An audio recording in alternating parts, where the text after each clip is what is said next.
Hello, hello, hello, coaches and leaders. I am so excited because Dr. Shannon Lafargue is on with me. He is brilliant in many things that I think you're going to be interested in what he has to say. He's made huge breakthroughs in moving district coaching culture, which I know of my listeners you are interested in doing. And so he's going to actually share the things he has done at the beginning of the school year, which I know this is where you are at right now, to create and shift an entire district's culture to support coaching. So before we dive into this and totally geek out, first, I wanted to welcome you to the show, Dr. Lafargue. Well, thank you so much for having me. So, before we jump in, I would love you to share with the listeners, what has been your journey in education? Where did you start, and what do you do now? Sure, I began my journey in education. Had the great opportunity to play college basketball, and then I said, you know what, I'm going to be a coach. So went into college coaching and coached at the collegiate level for 5 years, and then after we had our first child, the recruiting trail was a bit much. So my wife and I decided to move back closer to home, and that led me to K through 12 public education, and I continued my coaching career at the high school level. And then I wanted to continue my learning. Mhm. So lifelong learning is so important, as we all know, coaches and leaders out there. So I earned my PhD from the University of New Orleans, and I continued to coach. And then an opportunity presented itself where I could move into administration as assistant principal. Subsequent to being an assistant principal, I became principal and then moved to the district level as the chief operations officer, which was also the assistant principal tag. And then also after that, moved into the chief academic officer role of the other assistant superintendent position, and then was fortunate enough to be superintendent. It was great for me to be able to recently retire from education and then transition into a company that I was very excited to be a part of as a consumer. And it was a coaching platform company, and I'll talk about that in more detail later. But now I'm the director of coaching and research with Bullseye Education for Schools. Yes. So that's who I am, and that's what I do. Yeah. And it's also, so we are definitely going to talk about Bullseye because I know it really impacted your ability to shift culture. So something you said to me last time you and I talked was, you were really interested in Hattie's work, John Hattie's work, right? About the what is the by far the largest effect size on student achievement, and that is collective teacher efficacy. And I've done a couple other episodes around this. And it's like I feel like it's something we know at this point in schools. Like we've heard the term. And then the thing that you did was you set out to shift the 60 schools in your district? Over 60, yes. Yeah, over 60 schools, right? It's a sizable district.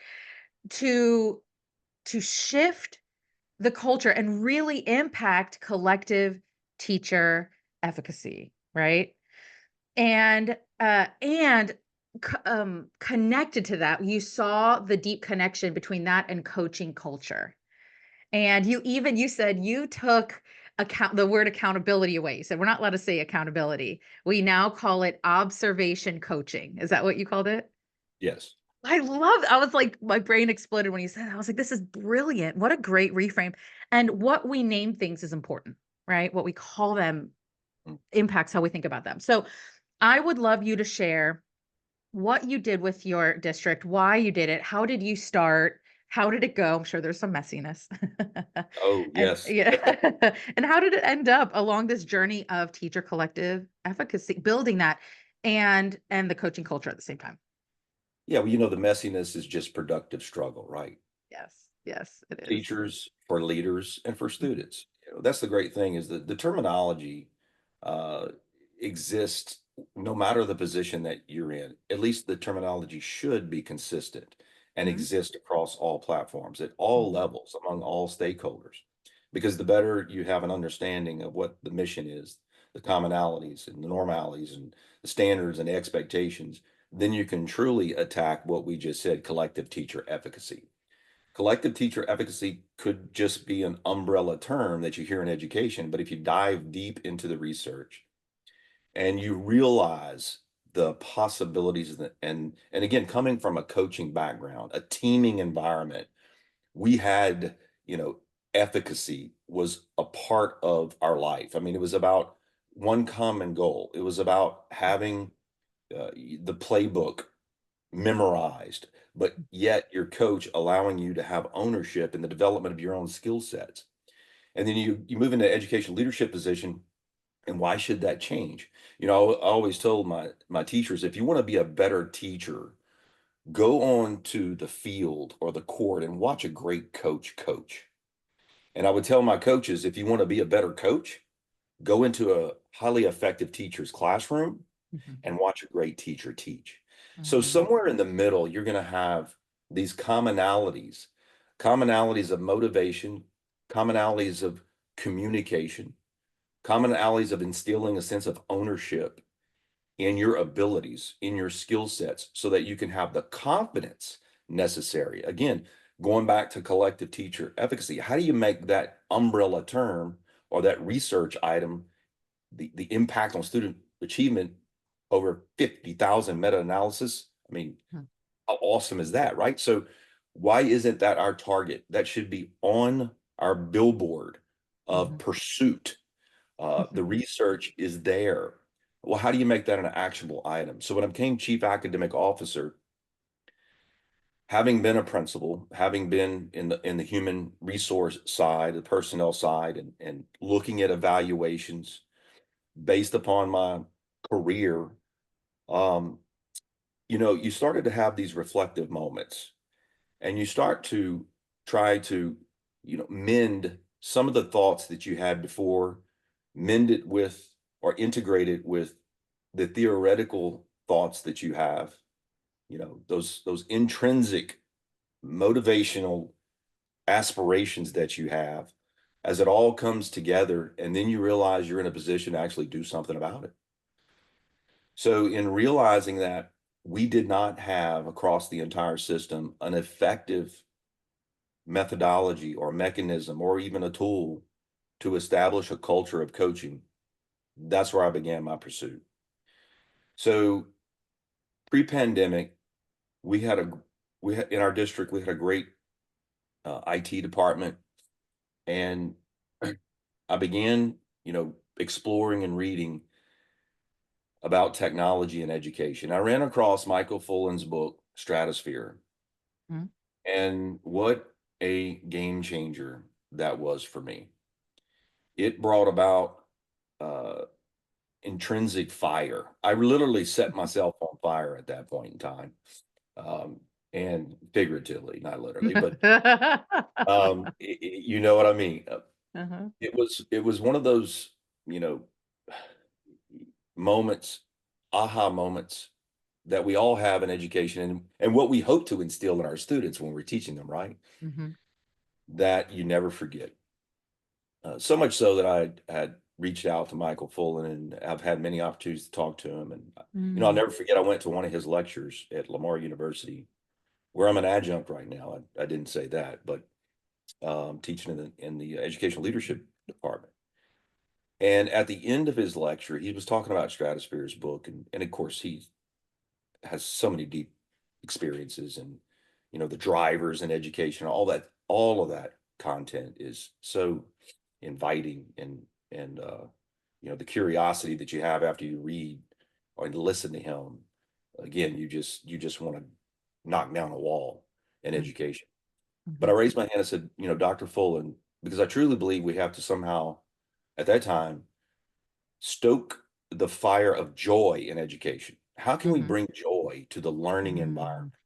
mm, And I have a story about that from our STEM center that we had, that I can discuss a little bit later. But I asked him, I said, can we have joy in education? And is that important? And his response was, if we can't find joy in education, we're doomed. And of course, I took that football and ran with it. mhm, So coming back to my pathway as chief academic officer, I knew we had to have a mechanism, a tool. We needed to leverage the technology that was here. We needed Mhm. to leverage the entrepreneurial spirit that exists in education. And again, this is pre-pandemic. Right now, it's entrepreneurship in education on steroids. Mhm. But there's got to be platforms out there that can allow us to establish an environment to where we have a coaching culture. So in my research, I ran across Bullseye company and began, that relationship and pursuit. And then it was a decision to make about, well, am I going to pilot this at a couple of schools, take the safe approach, or are we going to go ahead and go district wide with implementation, considering and knowing that teachers inherently, not just teachers, but all of us inherently, don't really like accountability, Mhm. don't really enjoy someone coming into your classroom to see what you're doing or evaluate your pedagogical skill sets. Mhm. And again, that's not a knock on teachers or leaders or anybody in education. It's anybody. It's human nature. Mhm. Coming from the coaching world, I coached in a college basketball environment, and our staff, we lost our jobs due to accountability because we didn't win enough Mhm. games. So I Mhm. understood what accountability means. Mhm. And I understood how it can be stressful and life changing. So if we're creating an environment that has distress in the educational system, we're not going to manifest the type of outcomes that we hope to achieve with academic improvement. So again, stratosphere, my own background, my graduate studies at University of New Orleans, just started to really open up my vision and my eyes to a pathway to hopefully creating an environment in which we could bring joy back into the classroom, in which we could instill a sense of ownership in our own progress. We want students to take ownership of their own learning. We want teachers to take ownership of their own professional development. We want leaders to take ownership of whether or not they're giving permission for leaders, for teachers, and for students to really assume that ownership in a very non-judgmental way. Mhm. Okay, to agree, we will always have compliance that exists in everything, but you can have compliance with distress, or you can have meeting the needs of your roles and responsibilities with eustress. So reflecting back to my playing days, and I had a great coach who really taught us to, as I say, play on our toes and not on our heels. Well, what we mean by that is, if you were to translate that in the classroom, teach on your toes and not on your heels. Don't teach being afraid. Don't lead by being afraid. Take risks. And again, stratosphere, take risks. In my doctoral pursuit, I had a professor, Dr. Reidlinger. And again, he was a former coach, former principal, and was teaching in the doctoral program at the University of New Orleans. And I'll never forget, he said when he was a principal, he wanted to create an environment to where his teachers would take some risks. So what he did was he made these little red cards and he passed out two to every teacher. And he said, write down an educational risk that you would like to take into the classroom. Obviously, it needs to be reasonable. Mhm. Don't put down, I want to show a rated R movie because I think it'll be, germane to the content. Okay, that's not what I'm talking about. But write down a risk that you would like to take in the classroom and turn that into me. And if I approve, I'll give it back to you and you can roll with it. So he said, after the first month, teachers were coming back to him and asking him for two more cards. So again, that taught me something right there. Reflecting upon that, how can I incorporate that into an environment, into an organization, into a profession that is resistant to change traditionally, Mm-hmm. that is very aware of accountability and how that makes our profession feel? Mm-hmm. How do we break down those barriers?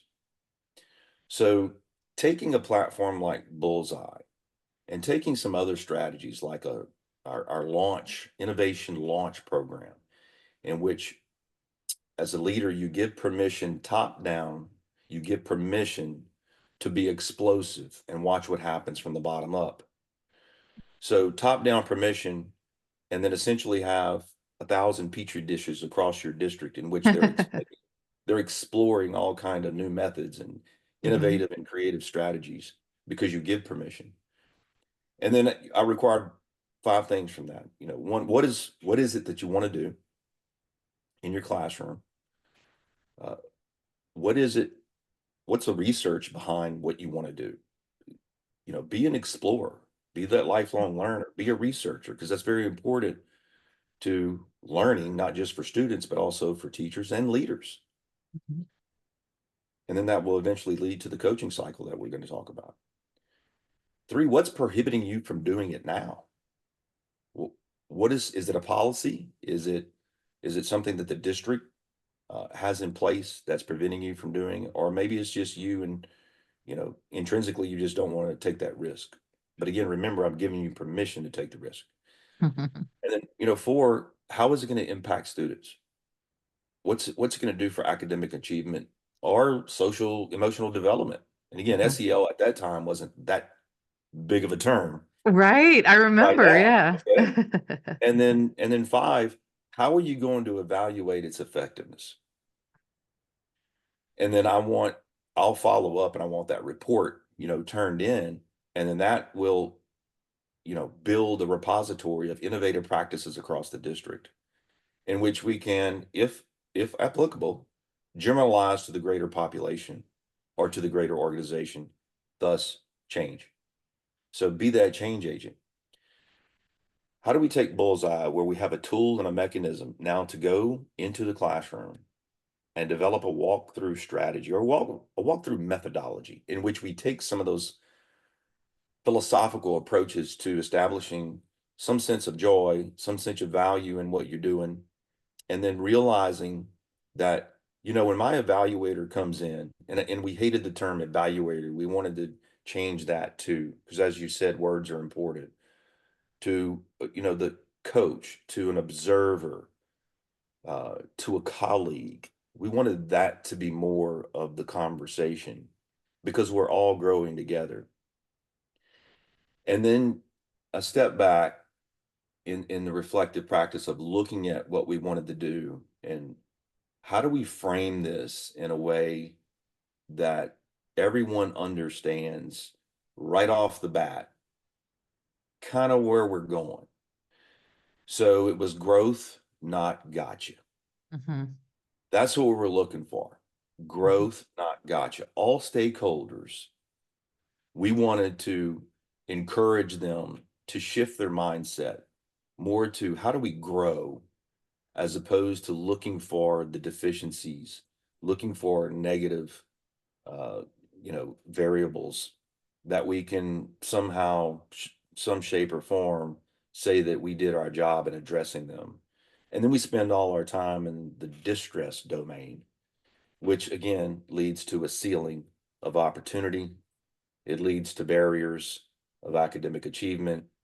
And then it increases the likelihood that the teacher who is in their 0 to 5 year says, you know what, I don't have enough support. The students misbehavior. I have to teach to a script. I'm just not having fun. It's time for me to pursue another profession because Mm-hmm. that's what happens. We all Yeah. know that. Mm-hmm. We know that, but look how hard it is to change that. And that's where we have to be willing to take risks. We have to be willing to leverage the advantages that we have now. 'Cause like I always said, take advantage of your advantage. If your advantage is that you have technology, you have a workforce that is talented, you have a community of learners that want to learn. Oh, everyone wants to learn. Mhm. That's never been in question. But the journey of learning is where you're Mhm. going to have these iterations of maybe low performance that sets you back. Maybe it's something that happened at the home that puts you in a difficult position to be successful at school. You know, in my research, I went into the prison system and I interviewed inmates who all dropped out of school at various grade levels. And again, looking at the phenomenological experience or the lived experience of the inmates, where did K through 12 education fit in to your life? And how did it lead to you dropping out, whether it was educational generated or not? And then again, examining the school to prison pipeline, right? Really, Mhm. really diving deep into it. And all the prisoners were actually dropouts from my own district. Wow. So it really illuminated a lot of things at that point in time in my career that trampolined me into a position where I became a better assistant principal, um, because it was really about the students. I mean, it was truly about developing relationships with the students, and that's where I put really all of my focus was on the students because there were so many moments in each one of their stories that it wasn't just maybe a teacher or a counselor or a bad experience with an assistant principal, but it was a home life. It was, it was an episode at home or a tragic loss of the grandmother. And then coming to the schooling environment and then not being referred to the counselor when you put your head on your desk because you were depressed that you just lost your grandmother. And being told that if you just keep your head on the desk, I'll let you sleep as long as you don't disrupt the class. Mhm. So having those, and that's where labeling theory comes in combination with strain theory in that scenario.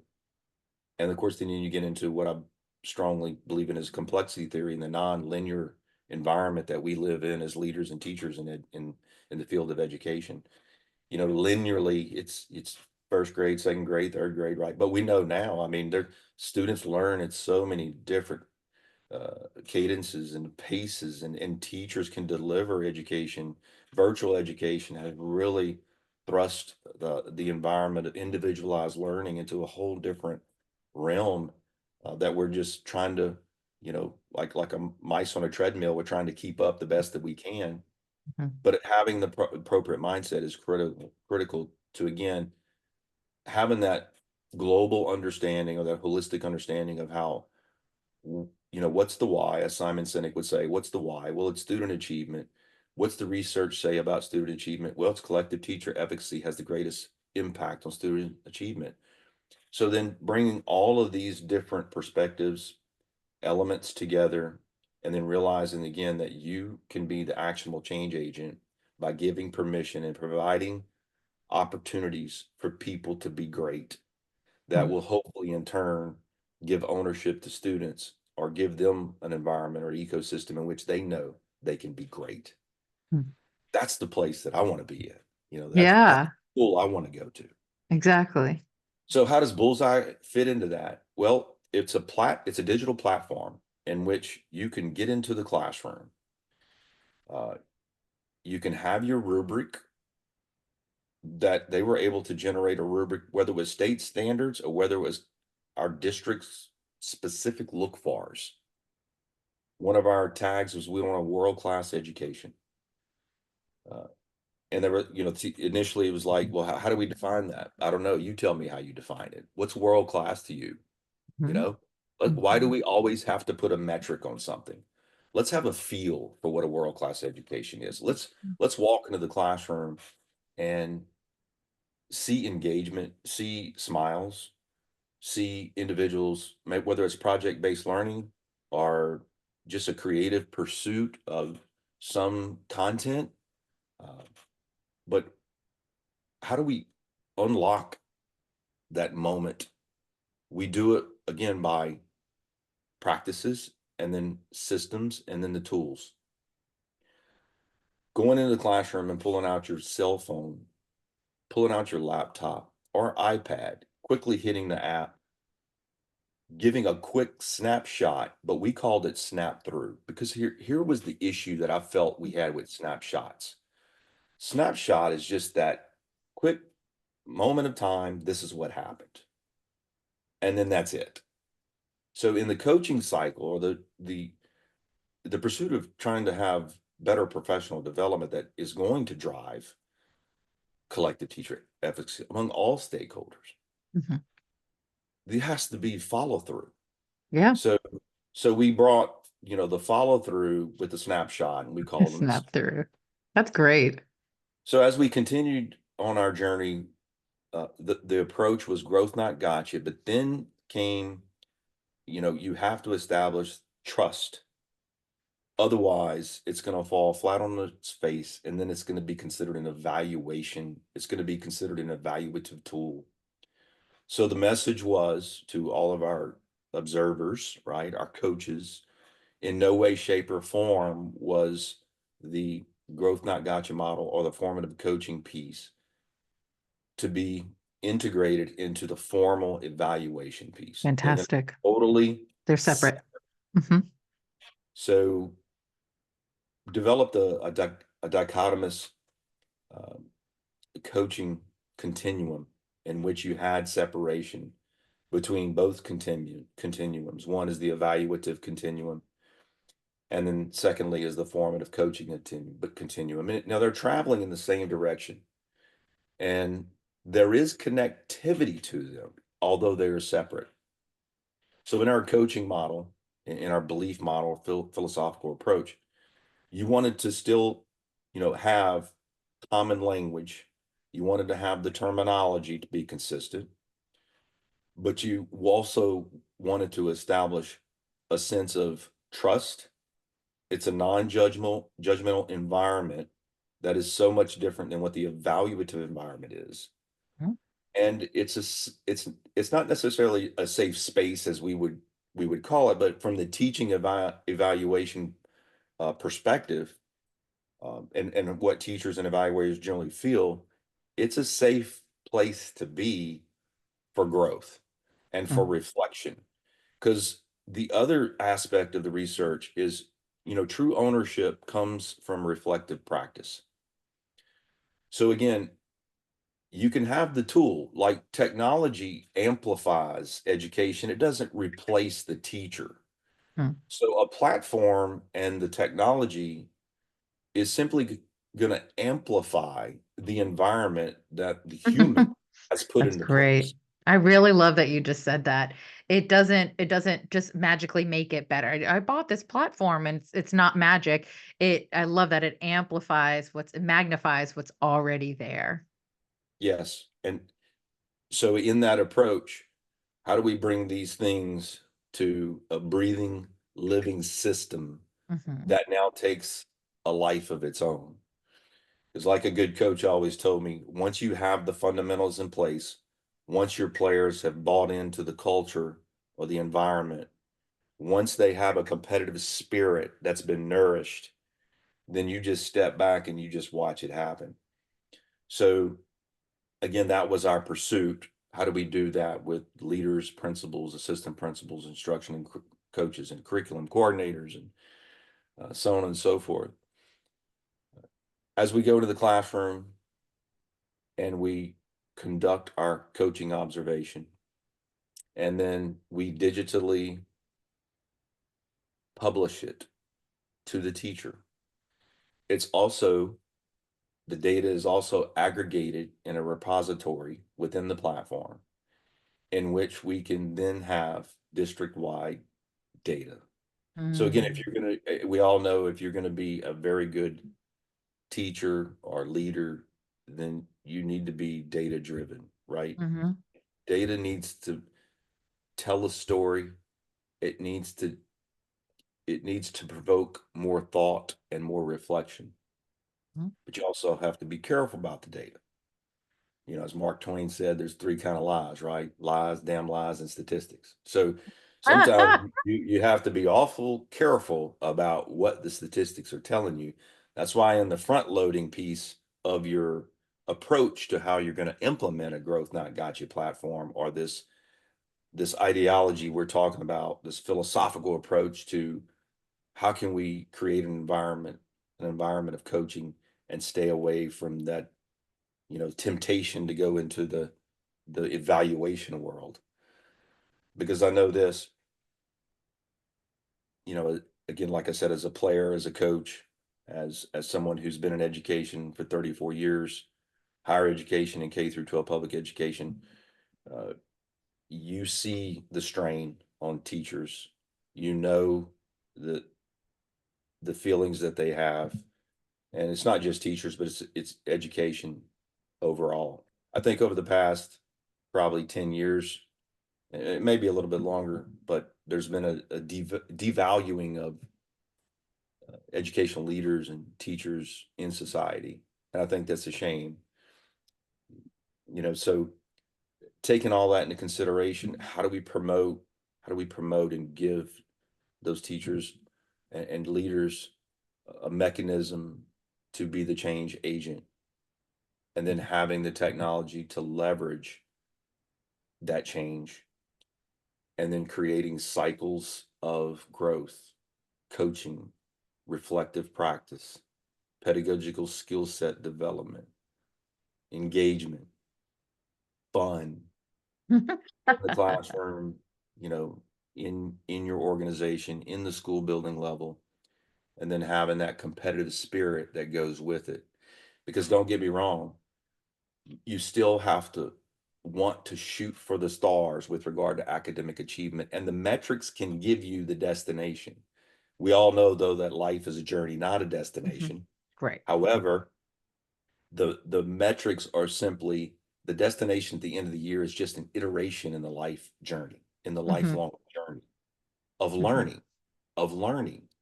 So that just gives you an iteration at the end of the year that you can look at and say, wow, look at the growth that Mhm. my students had, or look at the growth that our students had.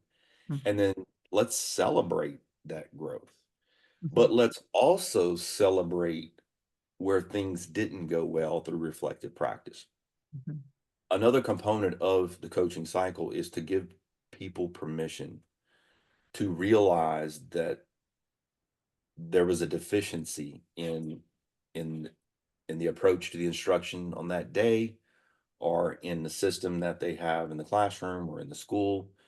Give people permission to be courageous enough to say that just didn't work, and that's okay. you know Two methodologies there, or two philosophical approaches. And if you make a mistake of effort, we are going to nurture, encourage, support. Mhm. Let's do whatever we can to make it better.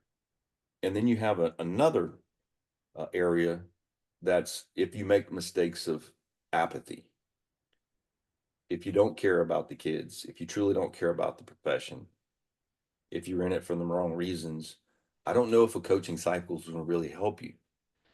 So the good thing is, we have, majority of our people in education are making mistakes of effort, and that's great. Let's nurture that. Let's encourage that, but not catastrophic mistakes. But let's do what we can, because the other thing you have to consider in building a culture of coaching is you don't have anymore the majority of your teachers coming from traditional higher education departments, from universities. Their pathway is much, much different. They're coming from other walks of life in some situations. Some of these individuals are substitute teachers that we are, you know, uh, pushing into, or creating opportunities and pathways for them to move into the classroom without having any coursework or certification. And then we Mhm. work with you to get certification. We work with you. We pay for your degree from the university level in teaching. Okay, but in between the moment you step in the classroom and you don't have what the tools that are necessary, to the point where you get your certification and you get your degree and you become a certified teacher, what's happening in between? Well, what's happening in between needs to be, again, a culture of coaching, in which we're going into the classroom on a consistent basis, We're not going in to drive you out of the profession or to make you feel like you're unworthy of being in this profession. We're going in so that you can be better. We're going in so that you can feel you have a sense of efficacy in what you're doing. And those small wins each and every day, along with the setbacks. But the setbacks, remember, it's not distress, it should be eustress. Mhm. It's a positive stress. Even though it's a deficiency or a failure, it's not something that is going to set you back and then drive you more towards leaving the classroom or disengaging from the desire, the intrinsic desire that you had, that you wanted to actually be impactful for students on their lifelong learning journey. You care about kids. I mean, those are all characteristics that we want to harness, you want to keep hold of. And again, we keep going back to how do we do that? How do we do that? So coming together full circle, giving permission, creating a non-judgmental, trustworthy environment, having a tool such as Bullseye in which we could go in, capture moments, even with video and pictures. That's the other great thing with technology now. And then publish it so that the teacher instantaneously gets it, can be able to reflect upon that, have next steps, have resources that you capture and publish for next steps with the teacher, to maybe review an article, watch a quick YouTube video on questioning and answering techniques, reflect upon that, and then let's engage in a coaching conversation. Mm. Now, the beauty of the platform is all stakeholders can participate. It's not just between the observer and the teacher. Once it's published, it can be tagged to the principal, to the high school director, to the chief academic officer, to the superintendent. As CAO, I would take a week, 2 hours out of every week, and go into sessions across all 60 plus schools. Look at what the active goal was for the teacher. Again, that's their reflective practice. This is their pursuit. They weren't told what goal to have. They took ownership of their own development as a teacher. This is their active goal. This is what happened in the lesson, the notes. This is some video, maybe a quick 30-second video of instruction or engagement with students. Here's a picture of a bulletin board that was well decorated for Halloween. Again, it's so many things. I call it 380 degrees. So 360, you walk in the classroom, 360 degrees is going to give you what's taking place in that classroom. It is that snapshot. But then there's also, to me, an extra 20 degrees, and that's arbitrary. It's an extra 20 degrees of how do I feel? How do I, as the coach, how do I feel about this environment? How does all of this coming together analytically, procedurally, metrically is great, but how does it qualitatively feel to me? And I've gone into many classrooms, and you can ask many principals and instructional leaders, and they can go into classrooms and they can come out with a different feeling about themselves, about the world, simply by seeing a very engaging learning environment in which they went into the classroom and came out of the classroom actually better educated. That's what I used to tell, my teachers. If I can go to the classroom and I can come out better educated than I was before, you have really hit the nail on the head. Mhm. And that's what we want, though. Like, we should all be the lifelong learners that promote learning. Mhm. Learning is about inquiry. It's about curiosity. Why should we want to stifle that? Not Mhm. just for students. That's always been in the rhetoric for students. But why do we make it to where teachers feel stifled? Right. Give them opportunities to be innovative. Give them opportunities to have just a normal coaching conversation about their practice. Mhm. Leaders, give yourself opportunities that when you do meet together, that you have collective leader efficacy, which we know great work on that collective leader efficacy. Now there's collective student efficacy, right? So let's step back and look at the global picture, collective stakeholder efficacy in education. That's when everybody's in the stadium together participating in the game. Mhm. And that's when again you can step back and you can realize that the organism, if you will, has taken on a life of its own at that point. And then we watch it grow. And all we need to do is step in and nurture it, participate in it, guide it, give guidance where guidance needs to be given, and then allow the productive struggle in a stressful environment, Mhm. and then celebrate everything, the wins and the losses. Celebrate it all, Mhm. and then grow from it. Mhm. Grow each and every day. So by doing that, again, as a CAO and then as superintendent, by looking at all those things and approaching it in that way, I would go into the digital clipboards of the teachers and I would look at the data across the system. And then it provided those opportunities to address our staff and then value initiatives that we can now fiscally be responsible for, Mhm. that we can now put more energy into. We can assign roles and responsibilities because we see what's working in real time, not not planning for next year. Hey, put that on next year's bulletin board and it's October. Mhm. We'll address that next year because I think that's a good idea. How about let's have next day? Let's see if we can somehow implement that in an MVP way and see if it can be generalized to the greater good as it grows and evolves. That can be done cyclical on a daily basis if you have the right systems in place. And you Mhm. can have the right systems in place now because we can leverage the technology.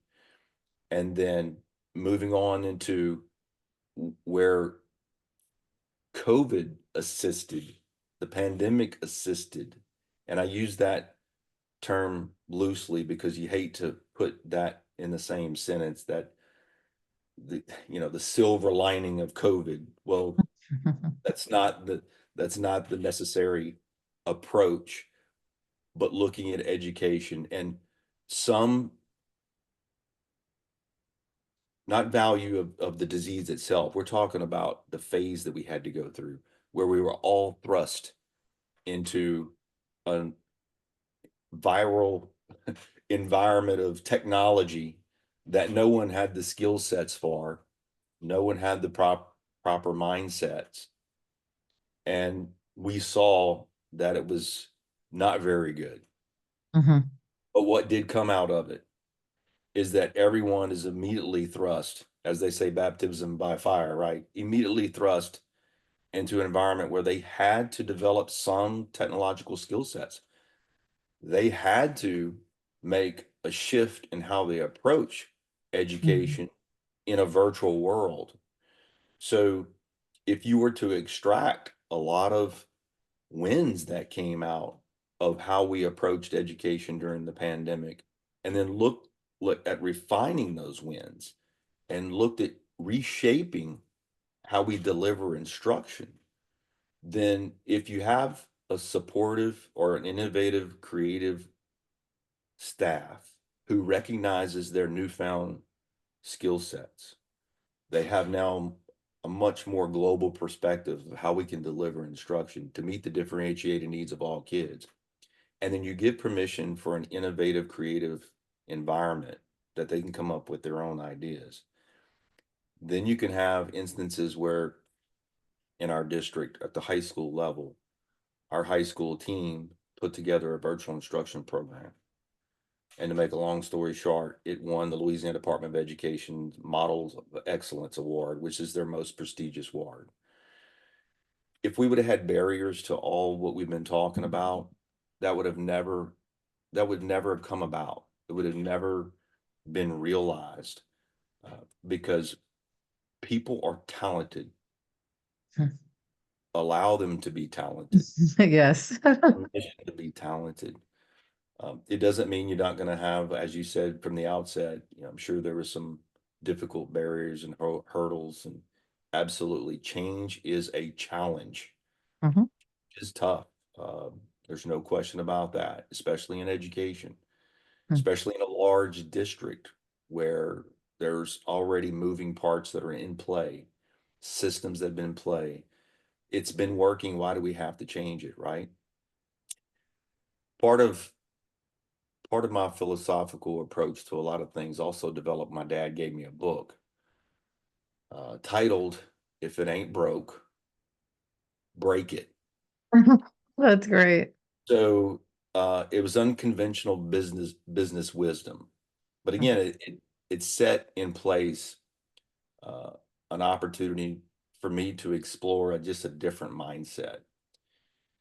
That's been good in my career, and sometimes it hasn't been good in my career, because you're going to have the traditionalists who are, look, we are moving in the right direction. We're consistent. We're normative. We have our traditions. We have our standards. If it ain't broke, don't break it.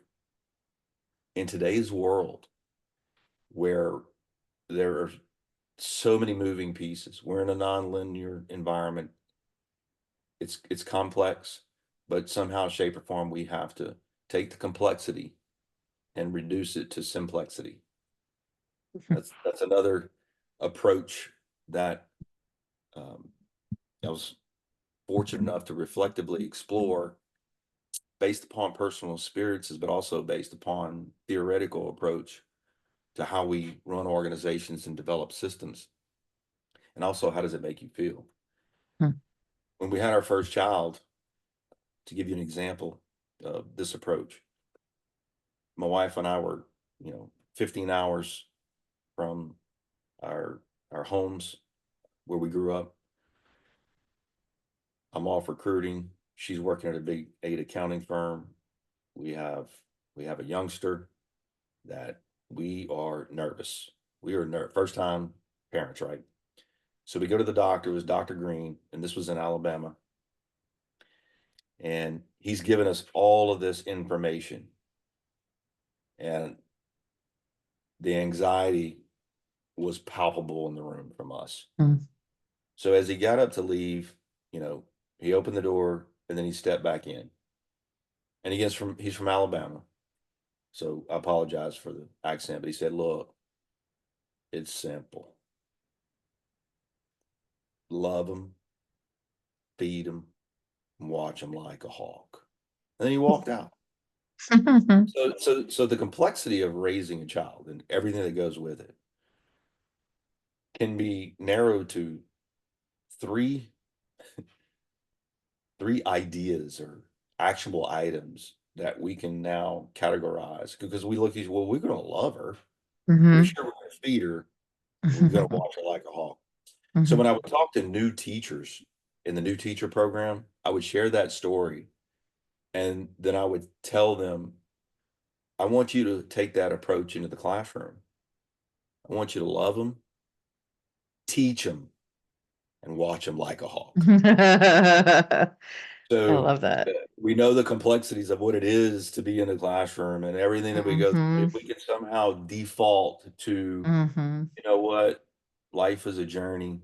It's too Yeah. short in some situations. Let's have some fun. Let's enjoy the learning journey. And let's Yeah. make sure that our kids are nurtured in an environment in which they feel that humanness and that joy, because it is Yeah. all about the students. So It Bullseye is. gave me the opportunity to take all of that Mhm.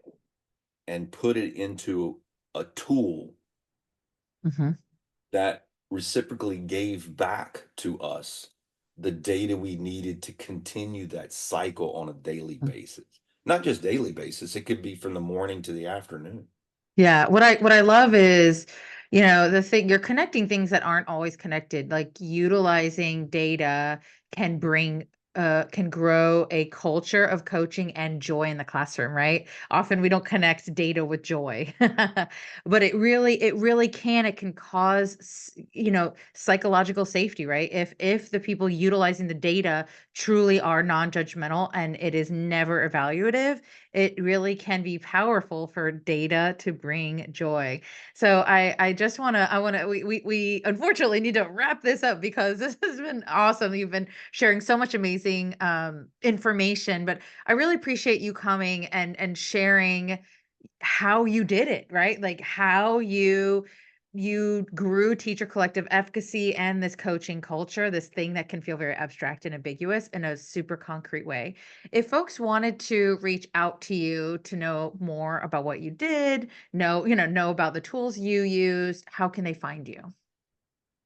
Bullseye Education. Okay. If you could put my email into Yep, the show notes. the recording, yeah, share Hmm. notes, or they can call me at 337-263-1069. Hmm. I Oh, you're love to you're my talk. first guest that gave their phone number. This is impressive.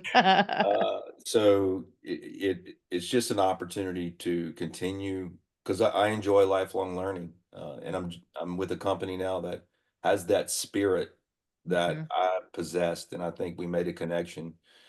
And what a great opportunity for me to share, what we've been able to do. And I'm so proud of our district because now they have made the next step, which is to have peer-to-peer observation. Yes, it's So incredible. teachers going into other teachers' classrooms, and you know what that's like. Don't you Mhm. come in here as a Mhm. colleague and look at what I'm Deprivatizing. doing. Mhm. Yeah, I like being on my island. Mhm. So to break down those barriers and have peer-to-peer observational coaching is a step that you look back and you go, wow, that is so awesome. And Look how far we've come. hopefully that Mhm. leads to an environment to where they feel that they have that psychological safety, as you said. Mm. I love that. Well, thank you so much for coming and sharing all of this with the listeners. And yeah, I appreciate it. Absolutely. You have a wonderful day. You too.